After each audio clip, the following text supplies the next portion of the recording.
Bonjour à toutes, bonjour à tous. On est aujourd'hui le samedi 6 septembre 2025.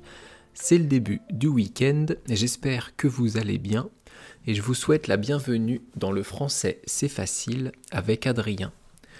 Aujourd'hui, on va continuer avec mes souvenirs de lycée.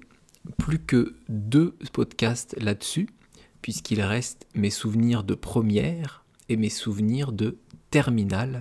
La terminale, c'est la dernière année du lycée. Alors aujourd'hui, on va parler de, 2 ans pour moi. Parce que j'ai fait 2 fois la première.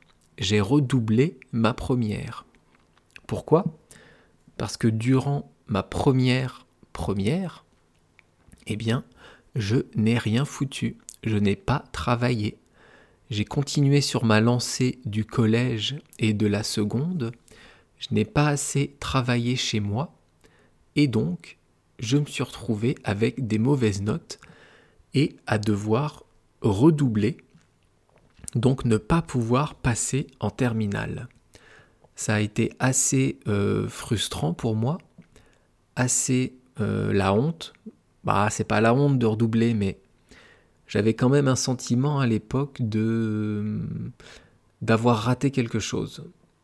Et donc, durant ma deuxième première, j'ai dû me faire de nouveaux amis, puisque ce sont ceux qui étaient en seconde qui sont passés en première, et moi j'ai redoublé. J'ai retrouvé les personnes, j'ai retrouvé de nouvelles personnes qui venaient de la seconde. Mais finalement, c'était pas mal.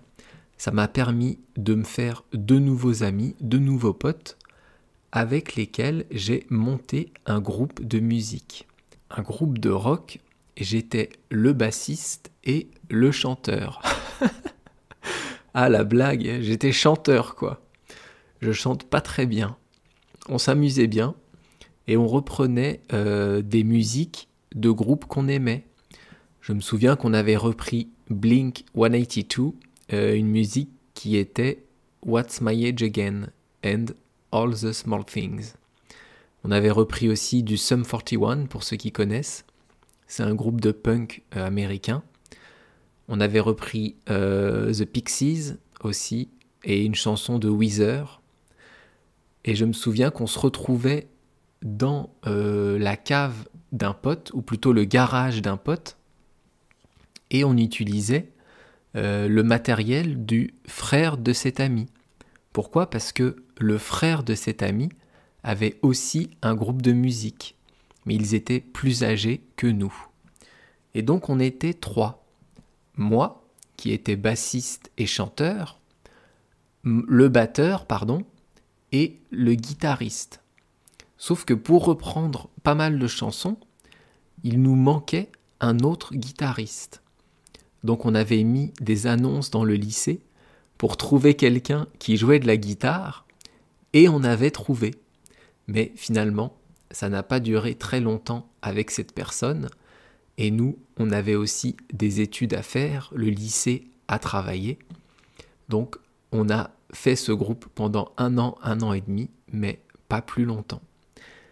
Ne me demandez pas, il n'y a pas de cassette à écouter, il n'y a pas de MP3, il n'y a aucune preuve de ça. C'est resté dans nos souvenirs.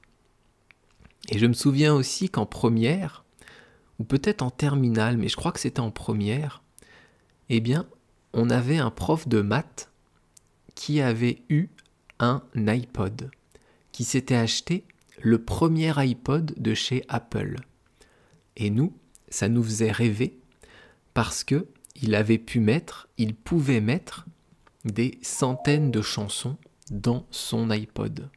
Alors que nous, on galérait avec des Discman, c'était des lecteurs de CD portables, et lui, il avait la classe, il s'était acheté le premier iPod de chez Apple. Vous savez, celui qui était tout blanc devant, et argenté derrière, et qui avait une roue sur le devant, une espèce de bouton rond qu'on pouvait tourner pour faire avancer les chansons. Franchement, c'était top. Et à l'époque, il fallait télécharger les musiques de l'ordinateur vers l'iPod. Donc il fallait déjà avoir des MP3 sur son ordinateur. Ça, c'était déjà assez rare. Et il fallait en plus pouvoir les télécharger sur son iPod. À l'époque, il y avait beaucoup de piratage de musique. Beaucoup de personnes téléchargeaient de la musique illégalement, donc sans payer, et après pouvaient la mettre sur son MP3, sur son lecteur MP3. Aujourd'hui, ça n'existe plus. Pourquoi ? Parce qu'il y a des services de streaming de musique, Deezer, Spotify, YouTube Music, etc., qui permettent d'avoir accès à toutes les musiques qu'on veut en payant 8, 9, 10 euros par mois. Mais à l'époque, ça n'existait pas. Donc ce prof de mathématiques, ce prof de maths qui avait acheté ça pour lui, eh bien nous, ça nous faisait baver. C'était la classe à Dallas. Ah, les souvenirs de lycée, c'est marrant. Demain, je vous parlerai de mes souvenirs de terminale, donc de la dernière année de lycée. Et tout de suite, on va passer à une petite astuce du jour. Pas une règle de français, mais savoir faire la différence entre deux phrases qui se ressemblent, mais qui sont très différentes. Hier, on a parlé de mieux et de meilleur, qui sont les comparatifs de bon et de bien. Avant-hier, on a parlé de c'est bon et c'est bien. Deux expressions, deux groupes de mots qui se ressemblent, mais qui ont des sens différents. Eh bien aujourd'hui, on va encore parler de deux groupes de mots qui se ressemblent et qui ne veulent pas dire la même chose du tout. Ces deux groupes de mots, ce sont je t'aime et je t'aime bien. Alors là, c'est très différent. Est-ce que vous connaissez déjà je t'aime ? Je t'aime, c'est I love you en anglais. Et je t'aime bien, c'est I like you. Est-ce que vous voyez la différence ? Si vous dites à quelqu'un je t'aime, ça veut dire que vous avez soit un sentiment amoureux pour lui, donc un sentiment comme deux personnes qui sont en couple, deux personnes qui vivent ensemble, deux personnes qui s'aiment, deux personnes qui ont une relation ensemble, ou on peut dire ça aussi à quelqu'un de sa famille. On peut dire je t'aime à un de ses parents, à un enfant, à un frère, à une sœur, etc. Quand on dit je t'aime bien, eh bien, ça veut dire que on n'est pas amoureux de la personne. Ça veut dire qu'on apprécie la personne, on la trouve sympathique, on la trouve super, mais que on ne l'aime pas. En tout cas, on ne l'aime pas comme aimerait un amoureux, comme on aimerait quelqu'un dans une relation de couple. Alors que les deux groupes de mots, les deux phrases, commencent de la même manière, avec « je t'aime ». Il suffit de rajouter « bien » à la fin pour que ça change complètement le sens, pour que dans le « je t'aime bien », eh bien, il n'y a aucun sentiment amoureux. Un sentiment d'amitié, ça c'est sûr, mais pas de sentiment d'amour. Par exemple, si vous dites « je t'aime bien » à votre amoureux ou votre amoureuse, ça peut créer un problème. Il peut mal le prendre, parce que si vous lui dites « je t'aime bien », ça voudra dire « je t'aime comme un ami ». J'aime la personne que tu es, mais d'une façon amicale, pas d'une façon amoureuse. Et ce qui est intéressant, ou plutôt ce à quoi il faut faire attention aussi avec cette phrase, avec ce « je t'aime », c'est la façon dont on va écrire le mot « aime ». Je t'aime, c'est le verbe aimer. Comment est-ce qu'on le conjugue, ce verbe aimer, au présent ? Est-ce que dans la phrase « je t'aime », on met un S ou est-ce qu'on ne met pas de S ? Dans « je t'aime », en fait, c'est « je aime toi ». Mais on ne dit pas ça, on dit « je t'aime ». Donc « je aime, c'est j'aime. Et j'aime, c'est la première personne du singulier, au présent. Donc on ne met pas de S. Je t'aime et je t'aime bien, ça ne prend pas de S. Et on peut dire aussi je vous aime. Si vous voyez la personne au lieu de la tutoyer, on peut dire je vous aime. Et là aussi, en fait, c'est je aime vous. Je aime, c'est j'aime vous, je vous aime. Donc on ne met pas de S à M. C'est le présent, toujours la première personne du singulier, donc le je. Donc je t'aime bien, je vous aime bien, eh bien on ne met pas de S. Alors, je pense que demain, je vais vous faire un petit cours, je vais vous parler un peu du moment où on dit tu ou alors où on dit vous. À quel moment on peut tutoyer quelqu'un et à quel moment on peut vouvoyer quelqu'un. Ça, c'est intéressant parce que, par exemple, dans l'expression d'aujourd'hui, je t'aime ou je vous aime, eh bien, qu'est-ce que je voulais dire ? Pardon.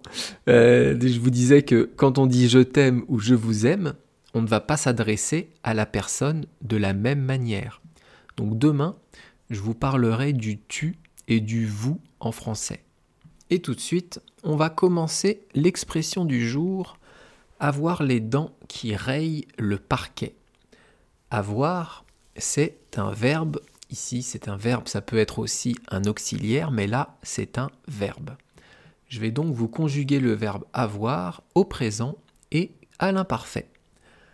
On continue à faire des conjugaisons, on en fera pendant tous les podcasts parce que c'est important de conjuguer les verbes, c'est important de connaître les conjugaisons. Avoir au présent, ça donne j'ai, tu as, il a, nous avons, vous avez et ils ont. Je vais assez rapidement parce que je pense que vous le connaissez maintenant. Avoir à l'imparfait, ça donne j'avais, tu avais, il avait, nous avions, vous aviez et ils avaient. Ensuite, dans l'expression du jour, on a les dents. Les dents, c'est ce qu'on a à l'intérieur de la bouche. C'est ce qui permet de mâcher les aliments. On a quatre types de dents différents. Devant, les incisives. Sur les côtés, les canines. Encore un peu plus derrière, les prémolaires. Et tout à fait derrière, les molaires. Donc les dents, on en a en haut et en bas dans la bouche. Et c'est les trucs blancs qui permettent de couper les aliments. On revient à l'expression du jour, avoir les dents qui rayent le parquet. Qui, c'est un pronom relatif, ça va donc introduire une proposition relative. Qui raye le parquet, c'est la proposition relative. On parle de quoi ? On parle des dents. Et donc raye, c'est un verbe. C'est le verbe rayer. Rayer, ça veut dire laisser une trace sur quelque chose. On peut dire rayer une voiture. Si vous passez une pièce ou une clé sur la peinture d'une voiture, vous allez la rayer. Si vous passez quelque chose de dur sur le parquet de votre maison, sur le sol, si le sol est en bois, vous allez le rayer. Donc c'est un verbe du premier groupe et on va le conjuguer comme le verbe avoir au présent et à l'imparfait. Le verbe rayer au présent, ça donne je raye, tu rayes, il raye, nous rayons, vous rayez et il raye. Dans l'expression du jour, avoir les dents qui rayent le parquet, Rei s'écrit avec E-N-T à la fin, donc c'est la troisième personne du pluriel. Pourquoi ? Parce qu'on parle des dents. Ce sont les dents qui rayent le parquet. Les dents, c'est pluriel, donc troisième personne du pluriel. Et donc le verbe rayer à l'imparfait, ça donne je rayais, tu rayais, il rayait, nous rayons, vous rayez et il raye. Rayait, pardon. Il rayait à la fin, l'imparfait. Et le parquet, c'est le sol chez vous. C'est un sol en bois. Eh bien, si c'est un sol en bois, on dit que c'est du parquet. Donc, ça peut être aussi un plancher. On peut dire aussi avoir les dents qui rayent le plancher. Le plancher, c'est pas forcément en bois. Le parquet, d'ailleurs, est-ce que c'est que du bois, le parquet ? Est-ce qu'on peut avoir un parquet en carrelage ? Ah non, je crois pas. Je crois que le parquet, c'est en bois. Bon, en tout cas, c'est le sol. Alors, ça veut dire quoi ? Avoir les dents qui rayent le parquet. Avant que je vous dise ce que ça veut dire, je vais vous donner l'origine. Avoir les dents qui rayent le parquet, avant on disait avoir de grandes dents. Et qu'est-ce que signifiaient les dents ? Ça signifiait la faim. On associait les dents à la faim. Donc avoir de grandes dents, c'est avoir très faim. Et au fur et à mesure du temps, l'expression avoir très faim s'est transformée d'une base qui est la nourriture à toutes les choses qui existent. Donc quelqu'un qui a de grandes dents, ou l'image de quelqu'un qui a de grandes dents, c'est quelqu'un qui veut beaucoup de choses, qui a une grande ambition. Et il y a un moment où les dents sont tellement longues qu'elles vont faire des traces sur le parquet. Donc avoir les dents qui rayent le parquet, c'est être prêt à tout pour arriver à ses fins. C'est avoir une ambition énorme. C'est vouloir beaucoup de choses pour soi sans se soucier des conséquences. Sur l'image du podcast, je vous ai mis un gars en costard, un monsieur en costume qui a l'air d'être fier de lui. On peut imaginer que c'est un trader et que ce trader, eh bien, il a de grandes ambitions. Il veut gagner beaucoup d'argent. Il veut faire des profits. Une personne comme ça, qui veut faire des profits, gagner beaucoup d'argent sur le dos des autres, ou sans se soucier des problèmes engendrés par la bourse, par la spéculation, eh bien, c'est quelqu'un qui a une très grande ambition. C'est quelqu'un qui a les dents qui rayent le parquet. On voit aussi des personnes comme ça dans les métiers de la télé, de l'audiovisuel, les journalistes. Dans les présentateurs télé, il y a vraiment des personnes qui ont les dents qui rayent le parquet, qui sont prêts à tout pour arriver à leur fin. On peut dire aussi, comme je vous l'ai dit tout à l'heure, avoir les dents longues. Quelqu'un qui a les dents longues, c'est quelqu'un qui a les dents qui rayent le parquet, quelqu'un qui a les dents qui rayent le plancher, quelqu'un qui a une très grande ambition sans se soucier des autres. En anglais, on dit « to set one's side high ». To set one's side high. Voilà, c'est dur à dire. On va arriver au bout du podcast. Demain, je vais vous parler d'une expression qui est « être un moulin à paroles ». Je vous expliquerai, je vous parlerai de mes souvenirs de terminale. Et on verra donc le tutoiement et le vouvoiement. Le tu ou le vous. Vous pouvez toujours me retrouver sur Patreon. Vous aurez accès, si vous vous abonnez, ce qui me fera très plaisir, aux transcriptions de tous les épisodes de mes podcasts, donc les transcriptions écrites, et vous aurez accès à des podcasts exclusifs. Merci beaucoup de m'avoir écouté, et je vous dis donc à demain. Bye bye, hasta luego, matane.